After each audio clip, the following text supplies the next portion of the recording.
Raġel ta' 46 sena mill-Gambja tilef ħajtu f'inċident li seħħ waqt li kien jagħti jagħmel xogħol f'Ħalaxa.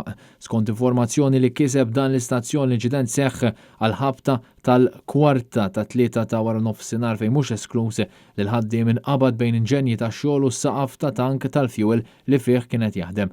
Fil-post issejħu membri mid-Dipartiment tal-Protezzjoni Ċivili, tim mediku tal-ambulanzi u l-Pulizija. Ir-raġel kien iċċertifikat mejjed fil-post u għalhekk ftit wara fuq il-post waslu tim tal-forensika u esperti tal-qorti li qegħdin jgħinu fl-inkjesta maġisterjali li nfetħet mill-Maġistrat Claire Staffraġ Zammit. L-aħbar tal-fatalità fuq il-post tax-xogħol tħabbret mill-Awtorità għas-Saħħa u s-Sigurtà fuq il-post tax-xogħol l-OHSA. Fi stqarrija l-OHSA qalet li ġiet informata b'inċident fuq il-post tax-xogħol li ġara f'Ħassabtan f'Ħalaxa fejn ħaddiem telef ħajtu waqt li kienet jagħmel xogħol ta' manutenzjoni f'tank taħt l-art. L-OHSA bdiet l-investigazzjoni tagħha fuq il-każ. Il-Pulizija għadha qed tinvestiga dan il-każ.